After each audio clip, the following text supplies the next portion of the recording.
Hare Krishna Hare Krishna Krishna Krishna Hare Hare, Hare Ram Ram Ram Hare Hare. So today we are going to sing a very sweet melodious song Bhajo Reman, and we will try to get its essence.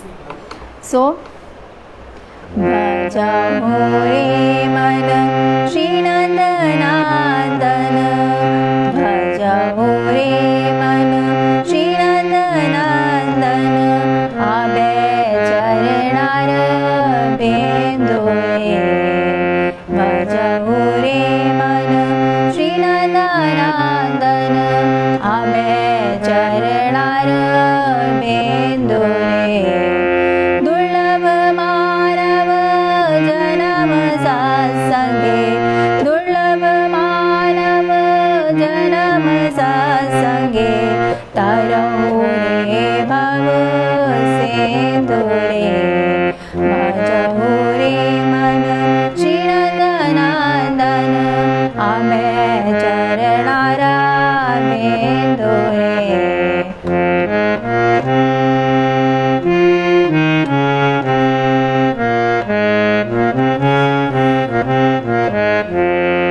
शीत आतप वातवरी षड, शीत आतप वातवरी षड, हे दिन Yamini जागिरे.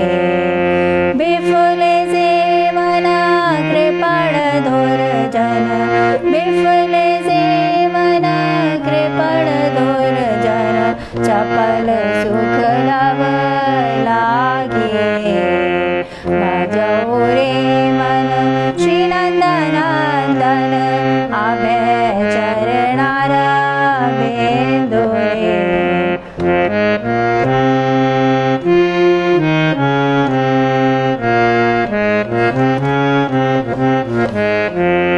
Aidan यौवन पुत्र परिछड़, Aidan यौवन पुत्र परिछड़, इथे कियाची पर तीतरे.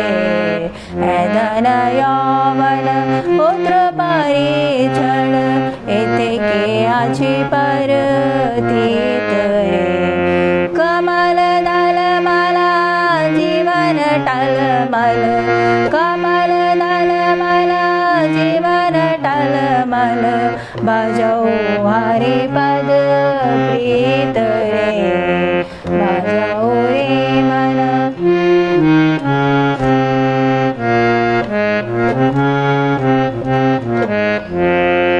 श्रवण कीर्तन स्मरण वंदन, श्रवण कीर्तन स्मरण वंदन, पाद सेवन दाशरे. पूजन सखी जन आत्मनिवेदन, पूजन सखी जन आत्मनिवेदन, गोविंद दास अभिलाष रे. भजो रेमन श्री नंदनंदन, आबे चरणार बेंदुरे.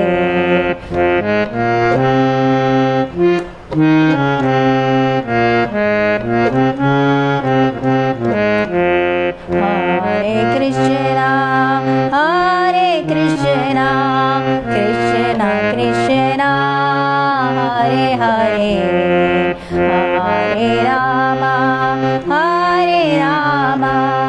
राम राम हरे हरे. हरे कृष्णा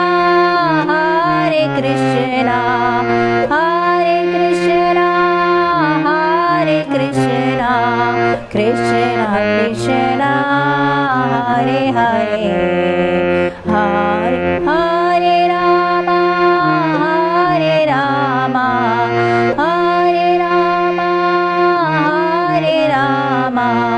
राम राम हरे हरे. हरे कृष्णा कृष्णा कृष्णा हरे हरे. हरे राम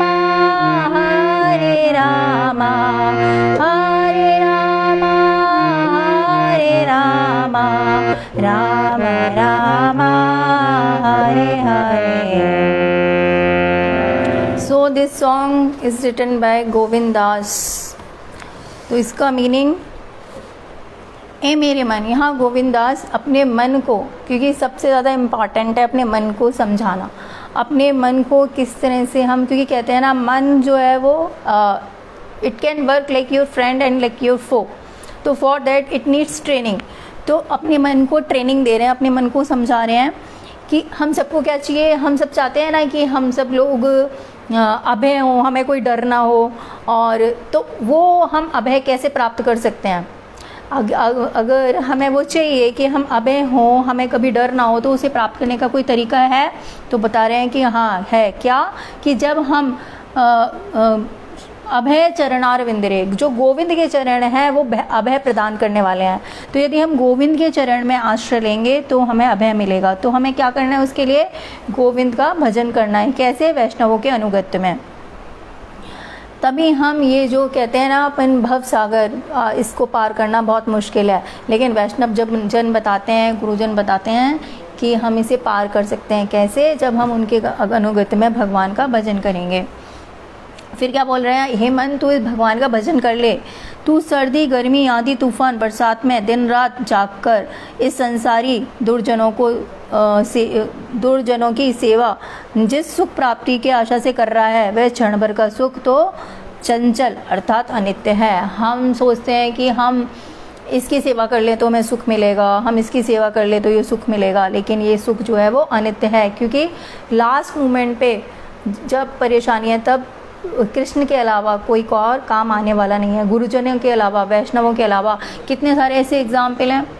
हम सोचते हैं कि भाई जब मेरे को प्रॉब्लम आएगा तो ये मेरी रक्षा करेगा, तो ये मुझे प्रोटेक्ट करेगा, तो मैं उसके लिए धन इकट्ठा कर लूँ, या मैं उसके लिए मेरे परिवार वाले जो मेरे मित्र हैं, जो मेरे परिजन हैं, जो मेरे रिश्तेदार हैं, उनके साथ मैं अच्छे से उनकी सेवा करूँ।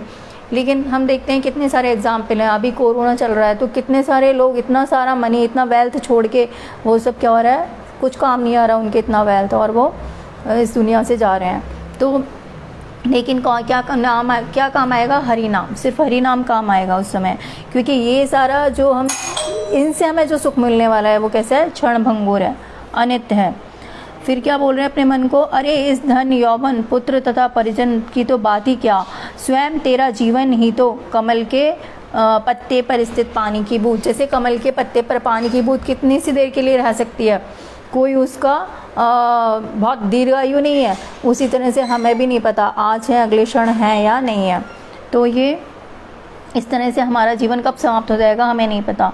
अतः तुम भगवान के श्री चरण कमलों का भजन करो। तो हमें इसलिए क्या करना चाहिए, भगवान के जो चरण कमल हैं उनका ही हमें आश्रय लेना है, क्योंकि वो ही भगवान के चरण कमल हैं, वही अपने को अभय प्रदान कर सकते हैं, और वो ही हमें इस भवसागर से पार करा सकते हैं, और वो ही हमें जब भी कोई क्रिटिकल सिचुएशन आएगी तो उससे वही हमें निकाल सकते हैं। बाकी तो हम खुद भी एक्सपीरियंस करते हैं, और बहुत सारे दूसरे एग्जाम्पल्स भी हैं जिनसे हमें समझ में आता है कि कोई भी इसके अलावा, भगवान के नाम के, हरि नाम के अलावा कुछ भी काम नहीं आने वाला। जो हम लेके जाएंगे, ना तो हमारे रिश्तेदार हमारे साथ जाने वाले हैं, ना तो हमारा धन हमारे साथ जाने वाला है, सिर्फ हरि नाम जो है वही हमारे साथ जाने वाला है।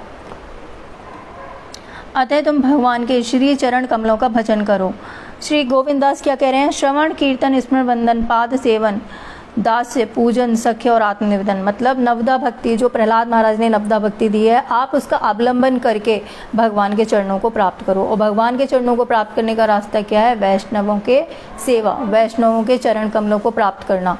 तो यहाँ नवदा भक्ति का भी सार दिया है कि नवदा भक्ति में से हम चाहे श्रवण, चाहे कीर्तन, स्मरण, वंदन, पाद सेवनम, दास्यम, अर्चनम, वंदनम, साख्यम, आत्मनिवेदन, कोई भी हम उसका 1, 2 कितने भी हम उसके प्रोसेस को अपना के हम इस भव सागर से मुक्त हो सकते हैं।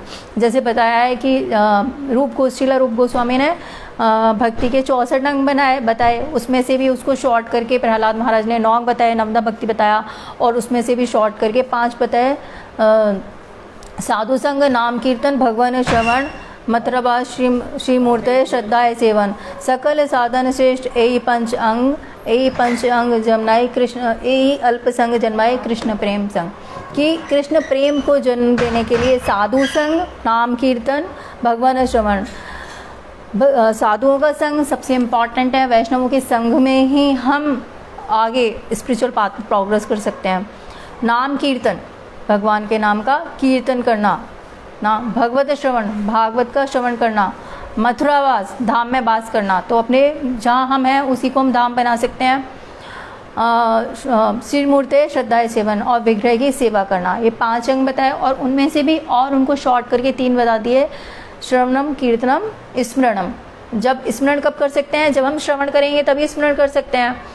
और श्रवण करके जब हम कीर्ति करेंगे, कीर्ति उसकी ग्लोरीज गाएंगे, तब क्या होगा? तब वो हम उसका चिंतन कर सकते हैं।